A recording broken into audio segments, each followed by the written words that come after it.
¿Quieres agradar a Cristo?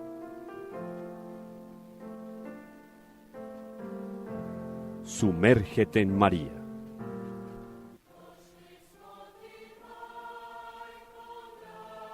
Reflexiones mariológicas que te llevarán de manera segura al corazón de Dios.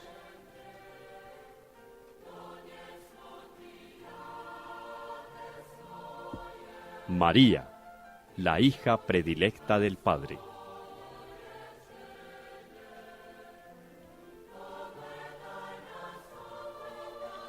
Una invitación especial de Radio María de Colombia para conocer profundamente a la Madre de Dios.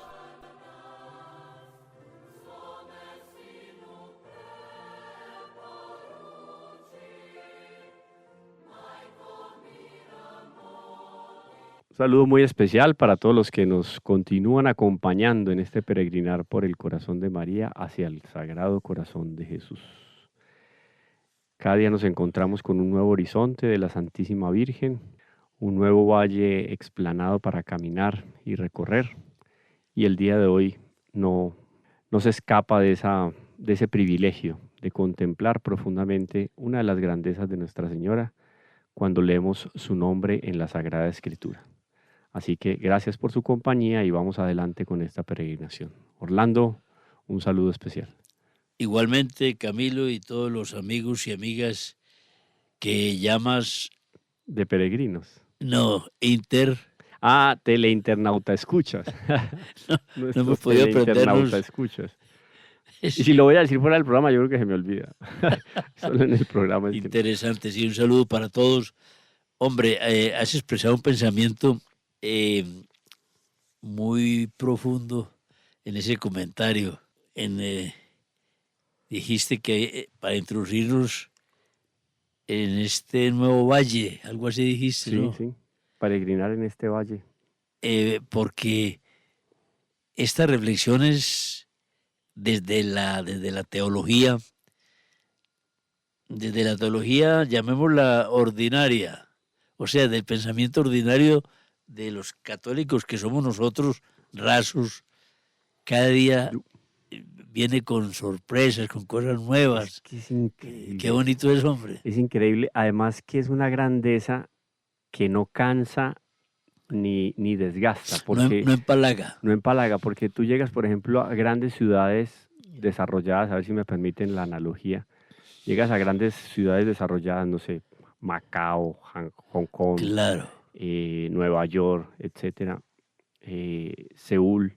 Tú llegas y te encuentras con unas moles de concreto de 80, 100 pisos de altura, unos puentes gigantescos, pero no es la grandeza propia de la meditación cristiana. Quiere decir, se siente uno medio aplastado por esas grandezas de las construcciones de esas ciudades contemporáneas. Es una pseudo grandeza, diría yo, aplastante. Digamos, cuando tú llegas delante de la Catedral de San Pedro, en el Vaticano, que en cuanto a material, en cuanto a tamaño, en cuanto a profundidad es gigantesca, no cansa. No cansa. Produce admiración. Y yo diría que así mismo cuando uno se encuentra con esas grandezas de la Santísima Virgen, guardadas las debidas proporciones, es una grandeza que nos hace sentir acogidos y no aplastados. O sea, no es el Dios de los paganos, no es el Hércules, no es claro. Hermes, no es...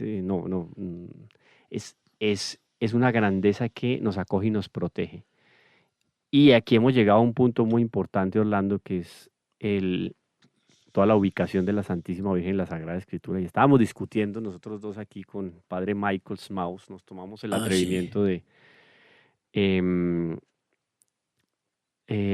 contradecir o, digamos, set contra a unos argumentos. Ya recordamos, ¿sí? Camilo, ya recordamos, pero antes de ese comentario que nos introducía en forma en el contexto teológico, pues hombre, este ejemplo que pusiste, esas grandezas arquitectónicas del presente, en majestuosos edificios que ya superan el Empire State de Nueva York, que era eso es un bebé al lado de esos monstruos de Dubái y no sé cuánto. Exacto.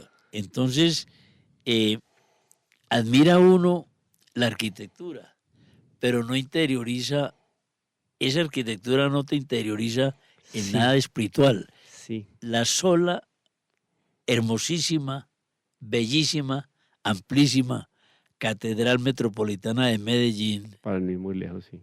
cuando uno entra Como la catedral en ladrillo a la vista más grande del mundo. del mundo, Sí. pero así no lo fuera. Que un poco, cualquiera diría un poquito forzado esa categoría, pero no, es verdad, es muy Pero es grande. verdad, Sí, es sí, sí. que en la doble Y cocido no hay más. sí, claro, sí. Y entonces, una cosa es entrar, una cosa es mirar la catedral por fuera, una obra bonita, arquitectónica, una línea, pues, ¿qué te diría yo?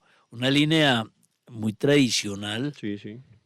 Bueno, pero si entras a la catedral, entonces otro es el ambiente que te invade, porque es la majestuosidad no arquitectónica que la tiene, sino la espiritualidad que reina al interior de ese inmenso recinto, porque ya es una comunicación con algo espiritual. Eso no te va a pasar en el edificio de las Naciones Unidas. No da porque no está la presencia. Bueno, no es porque solo sea, yo creo que eso también hay que resaltarlo. No es solamente porque sea una construcción religiosa. O sea, no es porque estamos comparando un templo católico, catedral, con un templo laico o público, profano, como es un edificio de las Naciones Unidas. No es solo eso, es más que eso.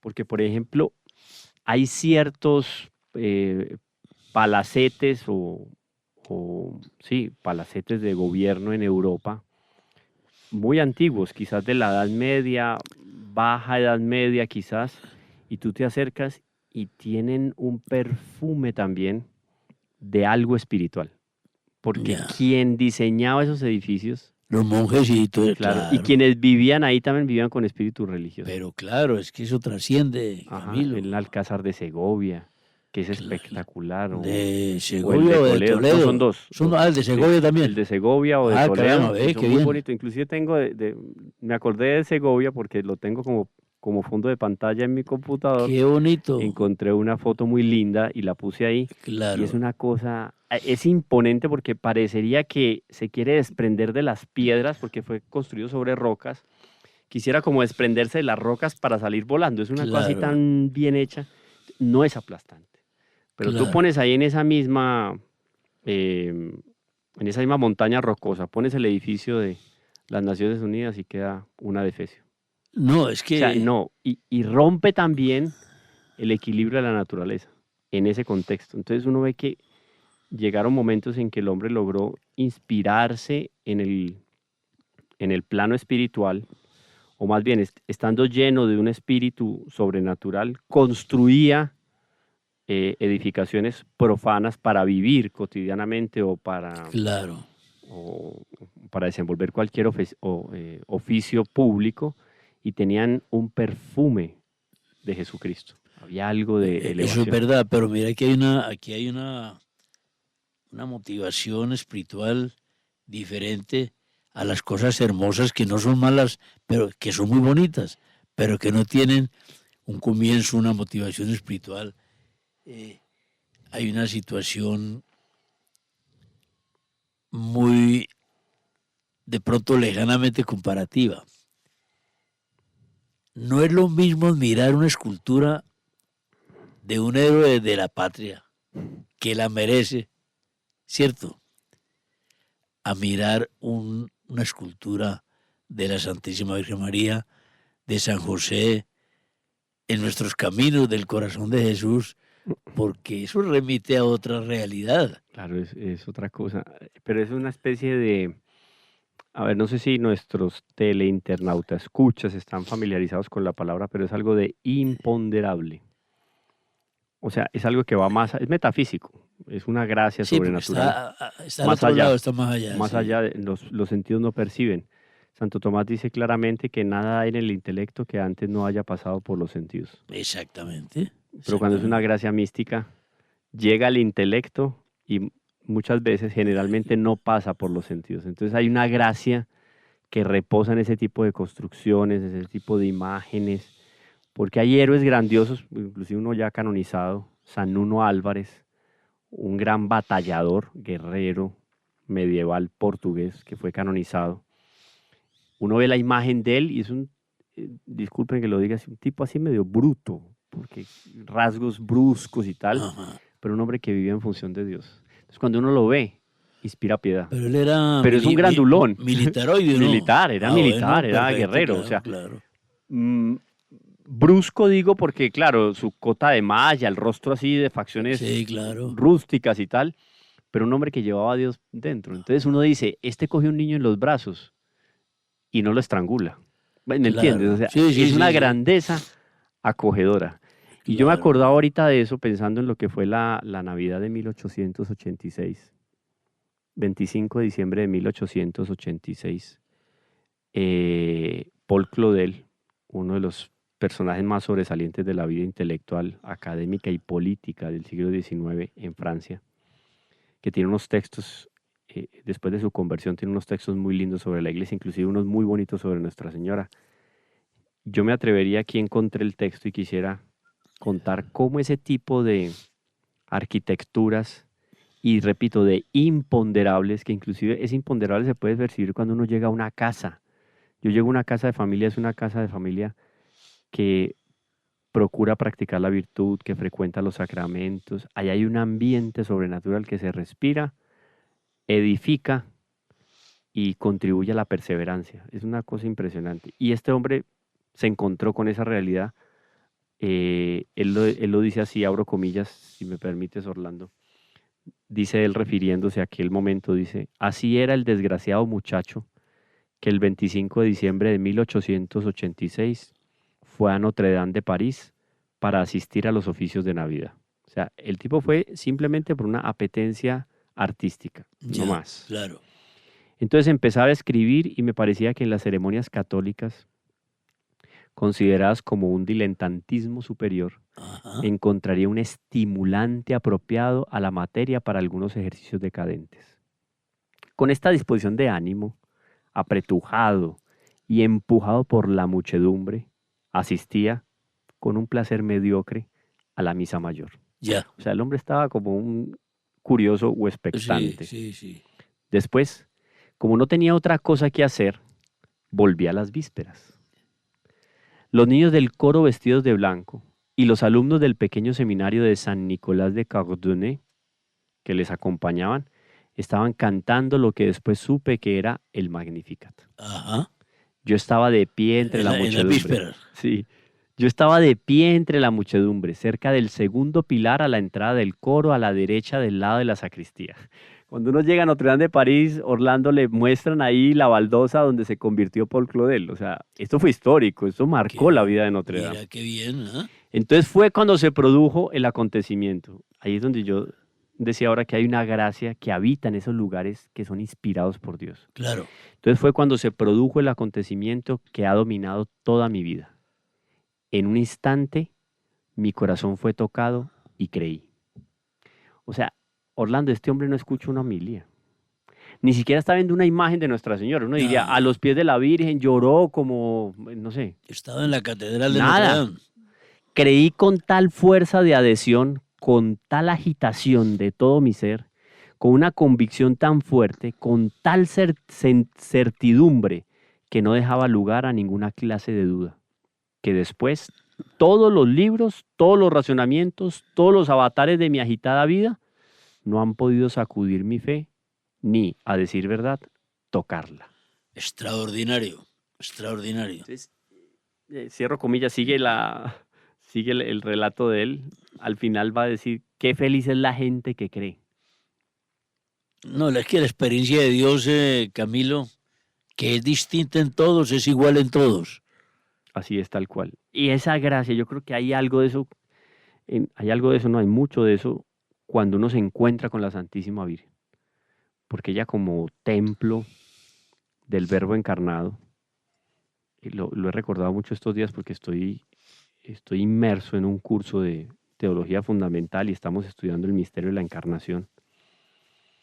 Hombre, Nuestra Señora, Orlando, va muchísimo más allá de lo que a veces podemos escuchar en la Escritura. Me refiero a lo siguiente, no es que sea insuficiente lo que está argumentado en la Escritura, es que hay mucho para profundizar en lo que está explícitamente en la Escritura. Y ahí hemos llegado donde hemos llegado hoy. Yo Por no eso diría que la discutíamos... Escritura está cortica, sino que... No, la explicitación, digo yo. Sí, la Escritura no la agota nadie. Sí. Camilo, no la agota nadie. Por eso no está explícito. El trabajo de los teólogos y el trabajo de los místicos es explicitar lo que está ahí. Como decía San Efrén, me parece que era San Efrén, que entre otras cosas no era sacerdote, San Efrén era diácono, creo. Diácono, creo que llegó a ser. Sí, San Efrén diácono. Exacto. Mariano, pues, de pies a cabeza. Mariano y mariólogo. Y entonces, en una explicación, pensamos que es de él, que el conocimiento de Dios, el conocimiento de la verdad, es tan inagotable. Él pone el ejemplo de una persona que tiene mucha sed y va a la fuente y bebe agua. De da más sed. No, sino que cuando él calma su sed, no agotó la fuente. La fuente es inagotable. Calmó su sed. Si él al calmar su sed agotara la fuente, sería pues un desgraciado, porque entonces, ¿dónde va a calmar después cuando le vuelva a dar sed? Así es el conocimiento de Dios. Cuando se arrima el conocimiento de Dios, no puede uno creer que va a abarcar la verdad total. Imposible. Va a bordear la verdad. La fuente sigue y la fuente alcanza para todo el que quiera. Es un ejemplo bonito de San Efrén. Sí, porque de tal manera uno se va involucrando en la exégesis, la hermenéutica de la Sagrada Escritura, que se va dando cuenta que poco o nada conoce y que mucho de grandioso está por descubrirse. Eso hizo que San Bernardo de Claraval dijese que de la Virgen nunca se sabrá lo suficiente. Así es, de María nunquam satis. Y no podrá saberse lo suficiente porque ella tuvo en su vientre la fuente inagotable de la gracia. Claro, no siendo ella infinita, pero sí inefable. Por eso la compara el mismo San Bernardo con un mar. Claro. Porque el mar no es infinito, pero es inefable. Es que inefable es lo que es arcano, lo que... Sí, no hay palabras. Que es, se agota cualquier esfuerzo intelectual o cualquier ejercicio humano para poder explicar lo que es la Santísima Virgen. Y por eso el atrevimiento que tuvimos en el programa anterior, yo creo que con todo respeto al padre Michael Smaus, ya conocemos los antecedentes de él, uno de los grandes teólogos tomistas del siglo XX, pero sí hay mucha discusión al respecto de lo que él decía cuando se refería al conocimiento que la Santísima Virgen tenía o no con respecto a la vocación del Mesías. Yo voy a recordar alguna cosita acá para que ustedes se contextualicen. Dice a las tantas el Padre que no es que no sea verdad, es que es verdad, pero no del todo, o le faltaría. Comentábamos nosotros en el programa anterior. Dice él a las tantas, María únicamente pudo entender tales expresiones mesiánicas, aquello de santo de Dios, tú eres mi hijo, hoy te he engendrado yo, grande, santo, bueno, todos aquellos, hijo del Altísimo, todo lo que podemos encontrar en Lucas, en Marcos, etcétera, bueno, los evangelistas en general. Dice él, María únicamente pudo entender tales expresiones mesiánicas en sentido distinto del que se derivaba del Antiguo Testamento, supuesta una especial iluminación divina.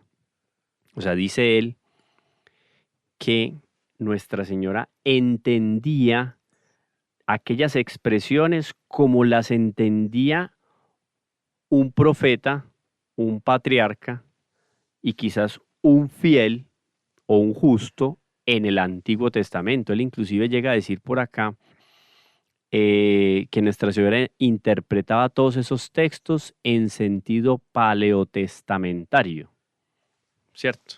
Va a decir que interpretaba en el sentido, dice el María, que en su piedad vivía del Antiguo Testamento, claro, porque no había Nuevo Testamento escrito. Claro. Debió interpretar todos estos textos en sentido paleotestamentario.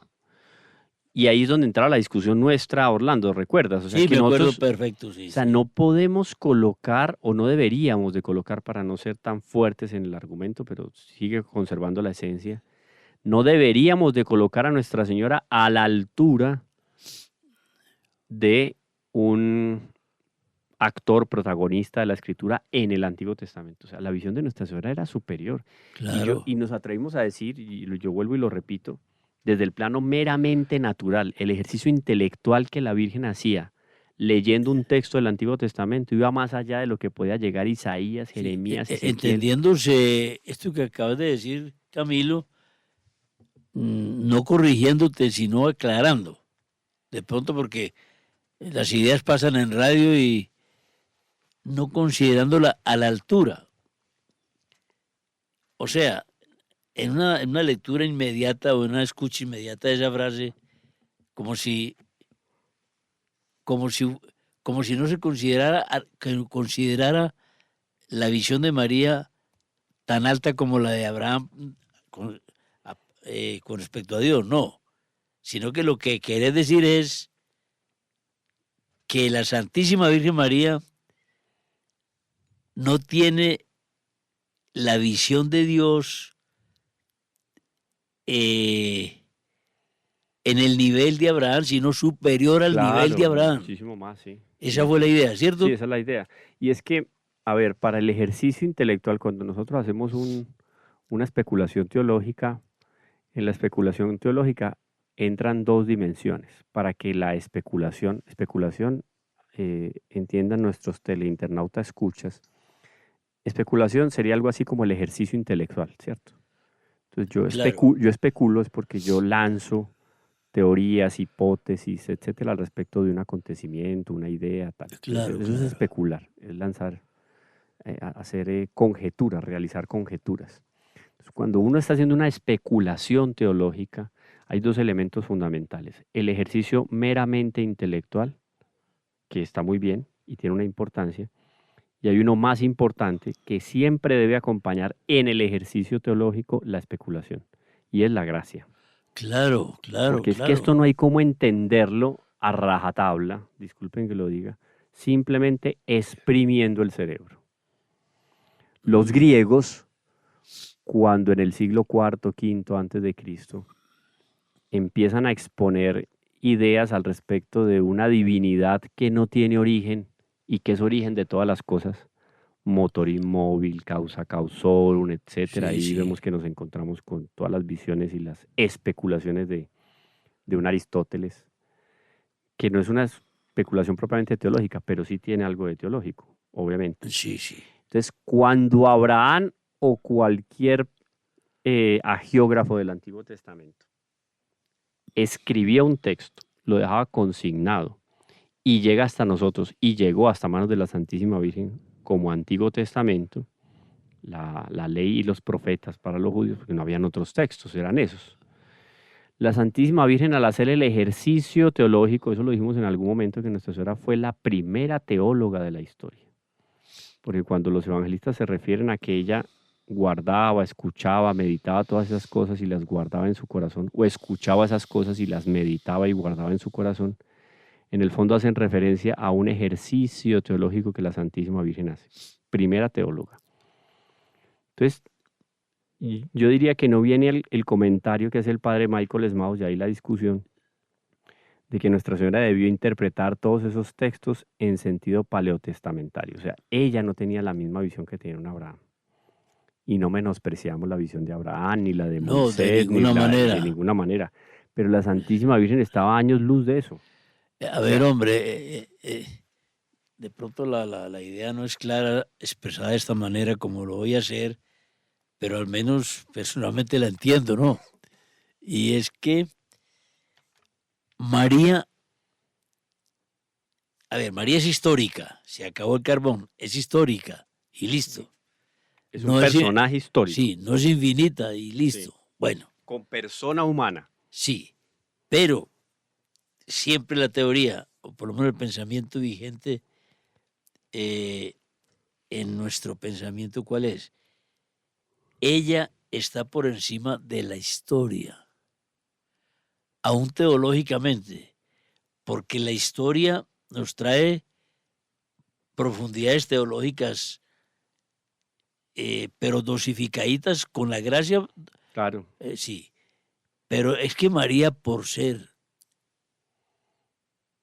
concebida sin esa barrera, sin ese lastre de la culpa original, la visión de María de Dios, la visión de Dios de María, no es especulativa.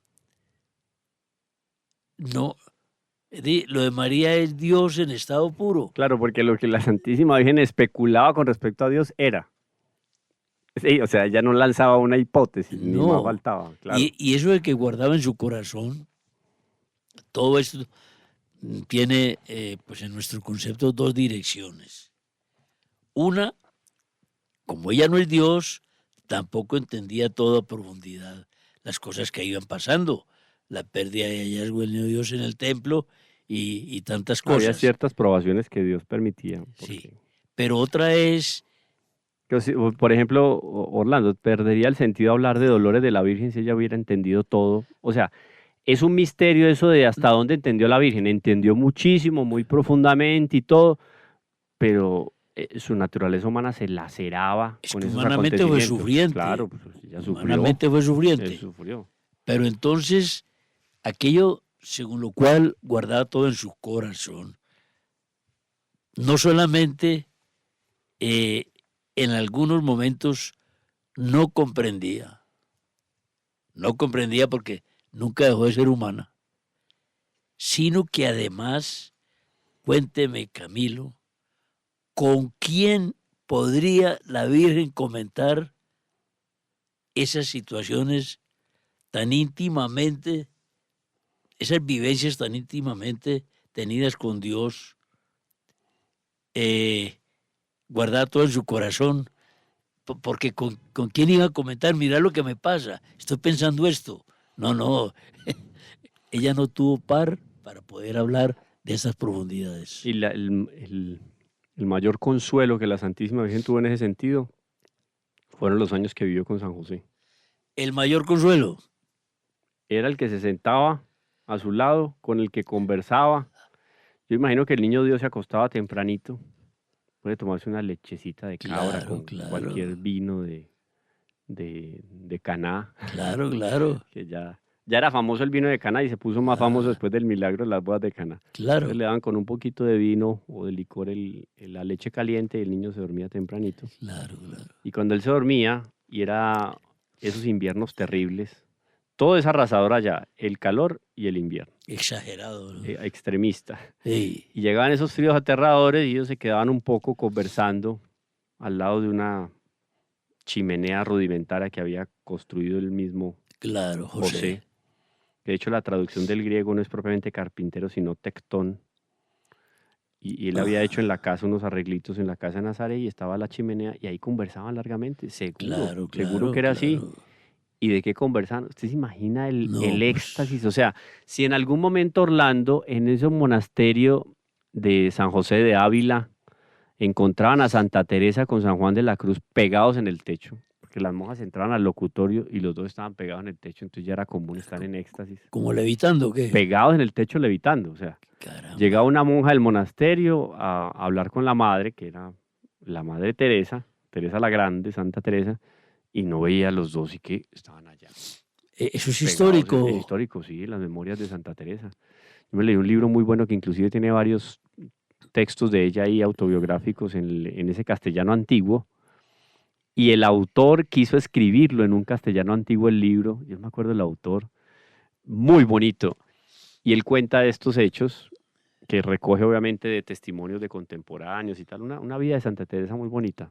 Y él cuenta eso, era como un denominador, los éxtasis de Santa Teresa era una cosa, después y antes de la reverberación. Pero tuvieron éxtasis en conjunto, o sea... Sí, en conjunto. Es que San Juan de la Cruz llegaba al monasterio y se encontraban frecuentemente, porque claro, digamos que eran pares en el sentido de reformadores de la iglesia. Así es. Y entraban en éxtasis. Ahora imagínese usted una conversación entre la Santísima Virgen y San José. Sí.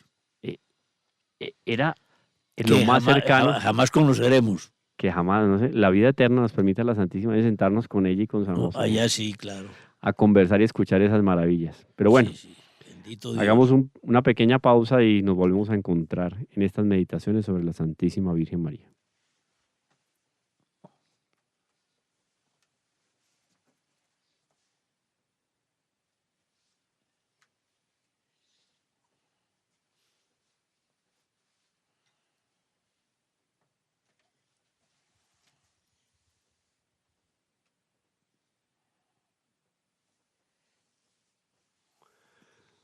Pues nos encontramos, por ejemplo, Orlando, con estas palabras del Antiguo Testamento, de la pluma del rey David, Salmo 2. Tú eres mi hijo, hoy te he engendrado yo. ¿Hasta dónde la Santísima Virgen leyendo este texto, meditando sola, digamos antes de la Anunciación o después de la Anunciación? Yo diría, después de la Anunciación, ella sentada en aquella casita de Nazaret y rezando piadosamente, tú eres mi hijo, hoy te he engendrado yo. Y teniendo al niño Dios ahí en la cuna, y sabiendo que ella lo ha engendrado, conocía a la Santísima Virgen en profundidad lo que significan estas palabras, seguramente mejor que cualquier teólogo, seguramente. Seguramente pensaba ya en la Santísima Trinidad, pensando en lo que significa todas aquellas relaciones del Padre, el Hijo y el Espíritu Santo durante la eternidad. Y ahí volaba y volaba en meditaciones. Entonces, lo que sí es cierto es que la Santísima Virgen entendía muy profundamente cuál era la vocación de su hijo. Porque esto unánimemente lo dicen los teólogos, cuando la Santísima Virgen recibe la visita del Arcángel San Gabriel y le es anunciada la encarnación, también le es anunciado en ese momento los dolores por los cuales ella va a pasar. Y se le confirman en el momento de la presentación en el templo. Claro. A una espada de dolor atravesará tu corazón. Es curioso que se lo tenga que decir a alguien, entonces uno dice, la Virgen no lo sabía. Pero uno piensa que esto de la presentación, pasaje tan hermoso y verídico, lo tiene el Evangelio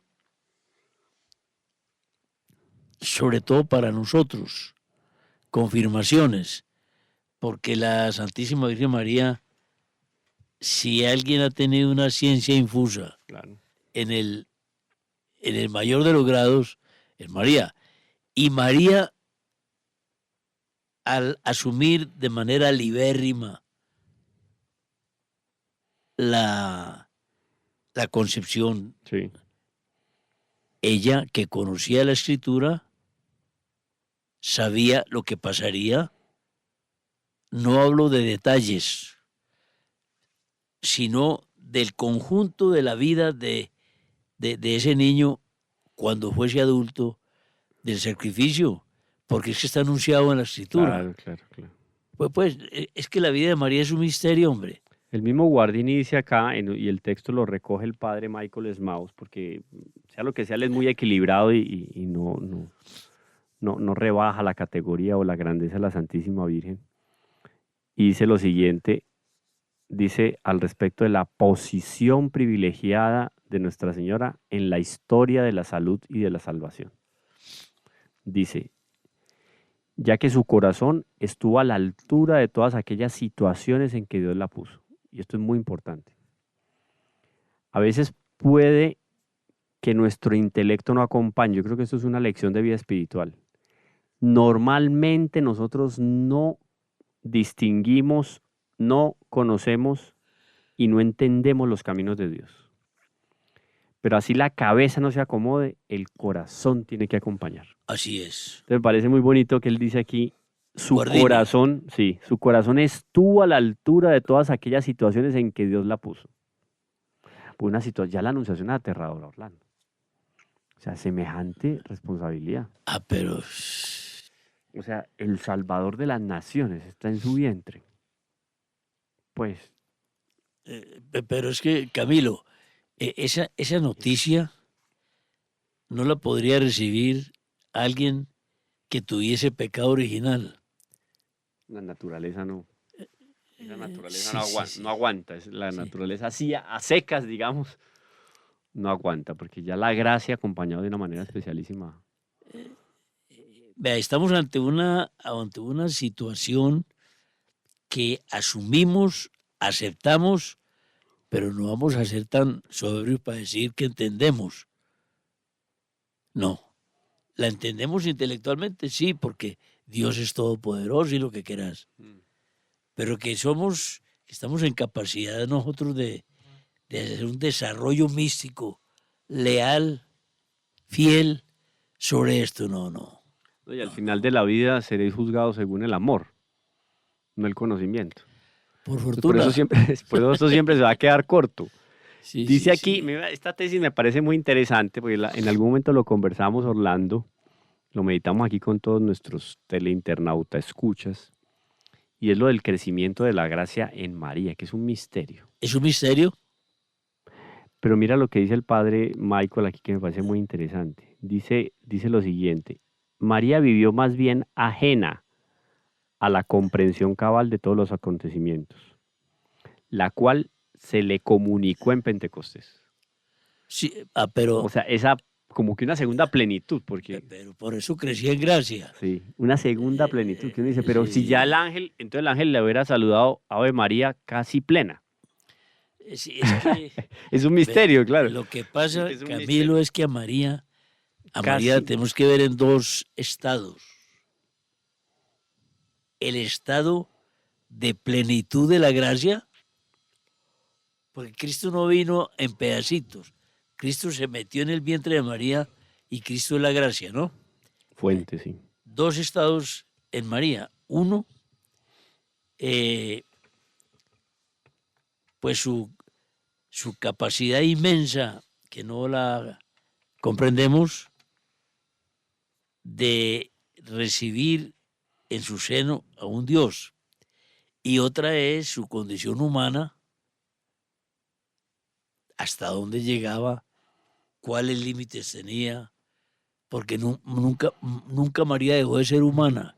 Y humana no solamente en el sentido de la corporeidad, humana también en la intelectualidad. Claro, alma humana, todo. Alma, sí. todo. Sí. Vea, es un misterio María, hombre. Sí, es que es un misterio. De ahí que San Luis María Grillón de Montfort nos habla y tiene un texto muy lindo, El secreto de María. Es un secreto.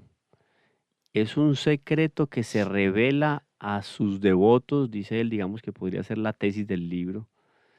Es un secreto que se va revelando a sus devotos a medida que se van involucrando más con ella. Claro. Y van entregándole más su vida. De ahí la consagración, la importancia de la consagración a la Santísima Virgen.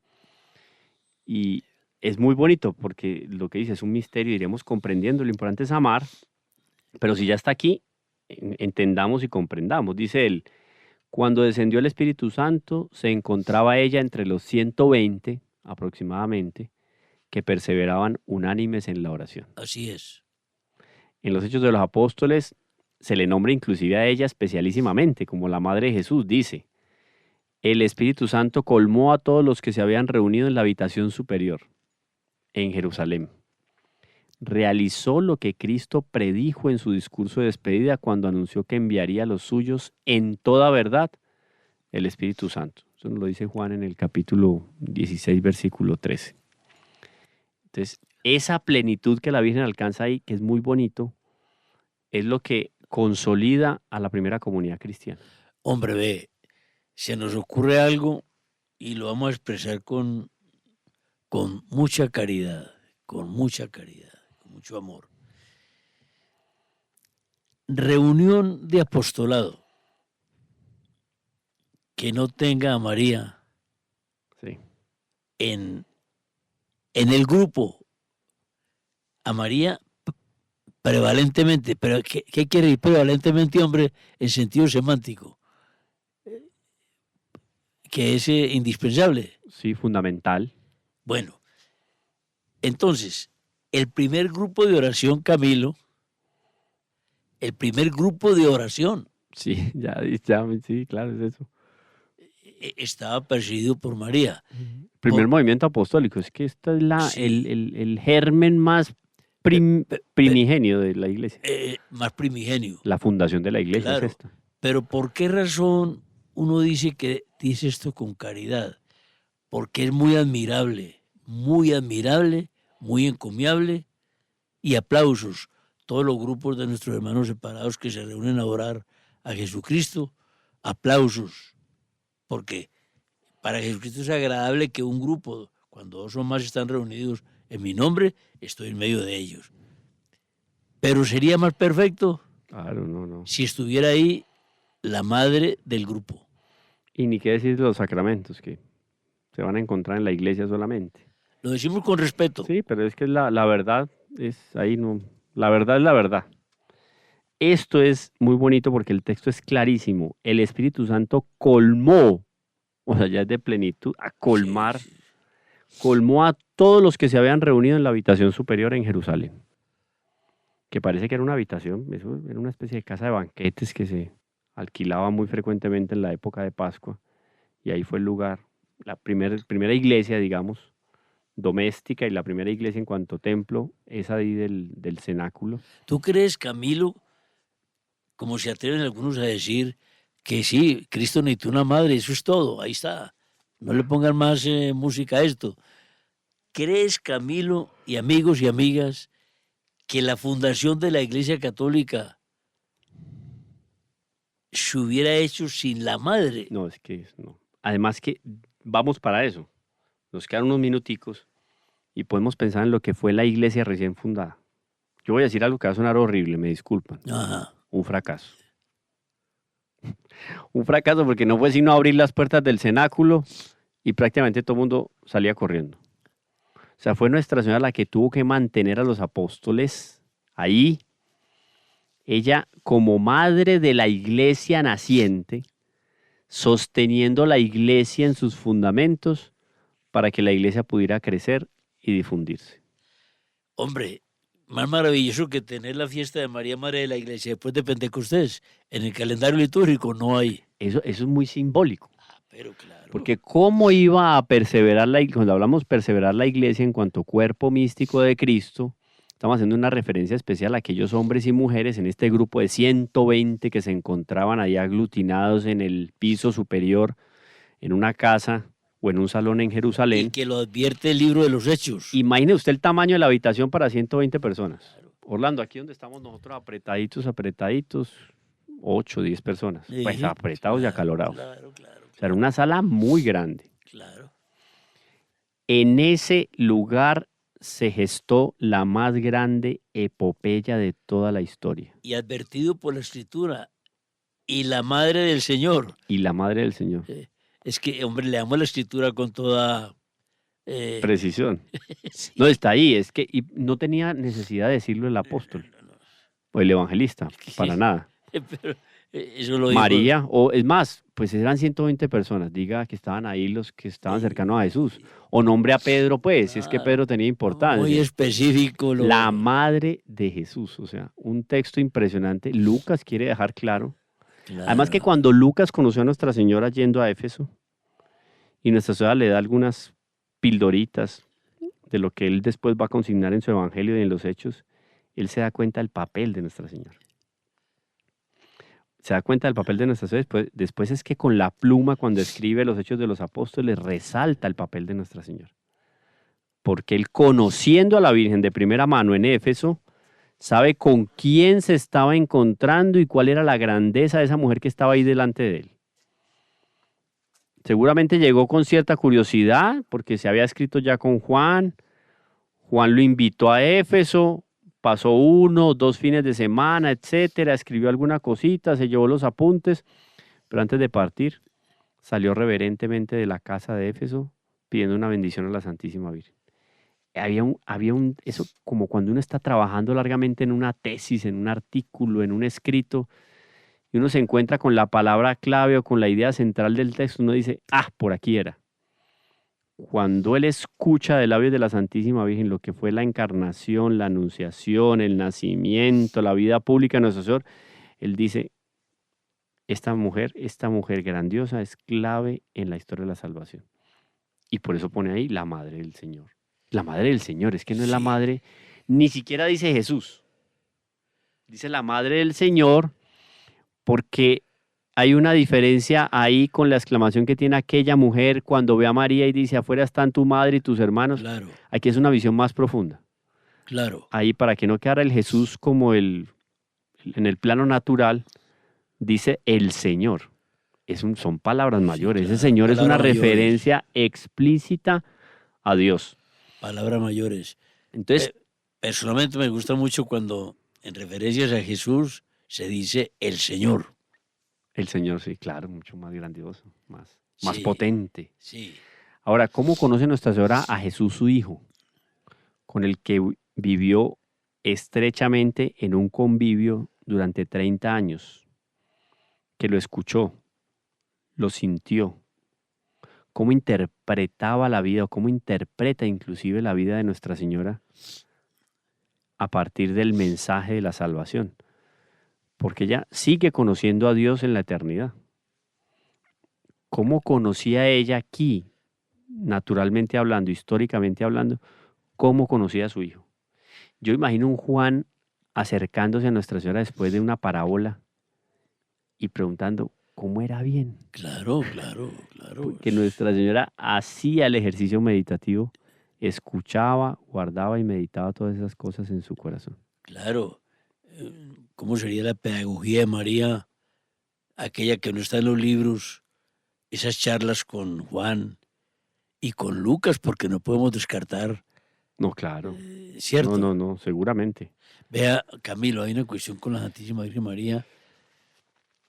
La única persona en la historia temporal de Jesucristo, la única persona que estuvo al pie, como hablamos los paisas de la jugada, al pie de la jugada, que estuvo De inicio a fin. de inicio a fin en la historia, la intimidad de Jesús con María, porque María, que lo gestó en su humanidad, que lo parió,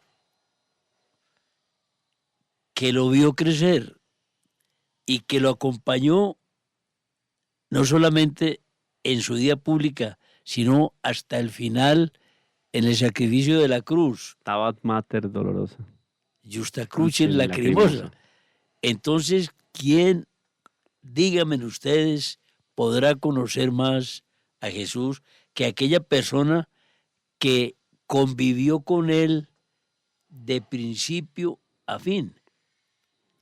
Entonces, hombre, No hubo gracia, Orlando, no hubo gracia que la Santísima Virgen haya recibido, ella llena de gracia, claro, pero seguía recibiendo gracia. claro, O sea, la claro. gracia no se agotó en posarse en el alma No, por eso crecía en santísima de la gracia. Virgen, que sea en gracia. Por eso pudo llegar esta otra plenitud con el Espíritu Santo, con el Pentecostés, porque había posibilidad, o sea, no se agotó la Claro. posibilidad del crecimiento de gracia. No, es tremendo eso. No hubo manifestación de la divinidad de nuestro Señor Jesucristo en su vida pública que la Santísima Virgen no hubiera asimilado profundamente en su corazón.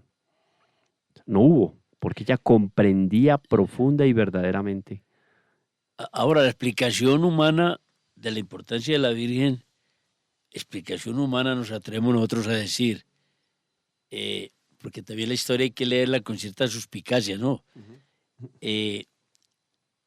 Cualquier personaje de la historia no ha acaparado,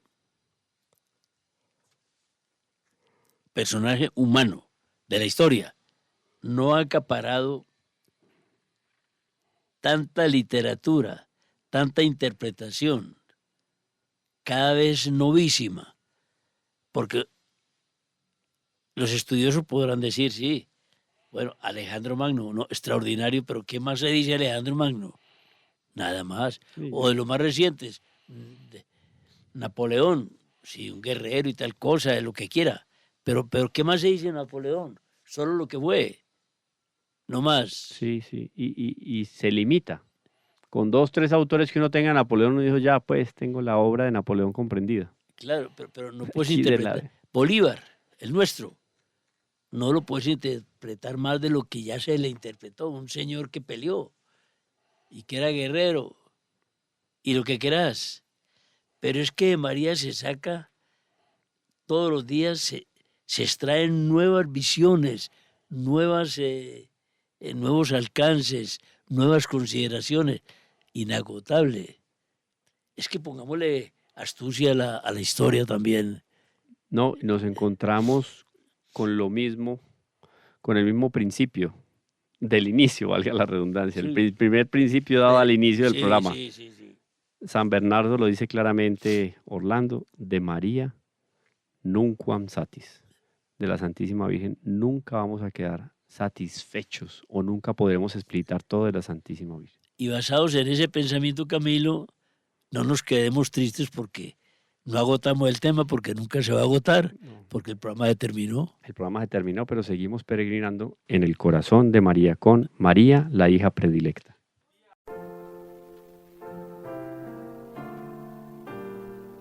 ¿Quieres agradar a Cristo?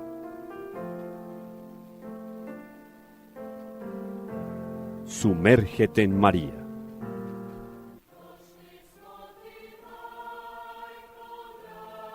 Reflexiones mariológicas que te llevarán de manera segura al corazón de Dios.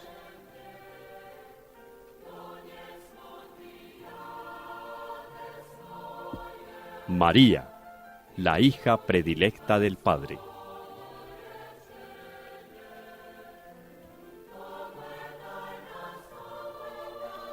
Una invitación especial de Radio María de Colombia para conocer profundamente a la Madre de Dios.